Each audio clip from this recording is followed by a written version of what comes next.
Welcome to this week's legislative report. On Wednesday, Governor Jim Pillen presented his State of the State address to the legislature. He outlined his plans for property tax relief, including changing the valuation of ag land from a market approach to an income approach and capping valuation growth. Under LB 820, an agricultural land valuation committee would develop an annual capitalization rate that would be applied to each class or subclass of agricultural land and horticultural land within each county. Standing committees began holding public hearings in the afternoons this week.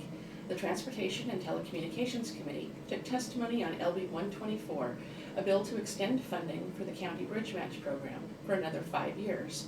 Since 2016, the program has been used to replace or remove nearly 300 bridges in 58 counties. Senator Tom Brandt introduced a bill on behalf of NACO that would take a different approach, but would also provide for extended bridge funding. The committee also heard a bill that would make a technical cleanup in forfeited motor vehicle statutes by changing the official who is responsible for issuing a motor vehicle title from the county clerk to the county treasurer. This change would reflect actual practice. Senator Lauren Lippincott introduced the bill on behalf of NACO.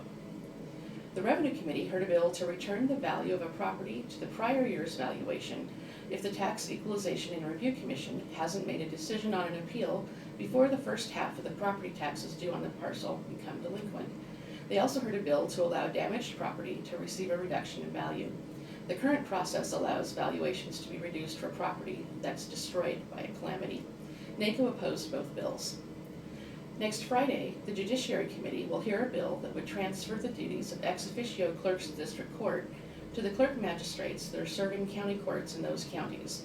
The offices of elected clerk of the district court would remain as is unless voters chose to eliminate the office. The hearing will begin at 1:30 p.m. and will be live streamed on Nebraska Public Media.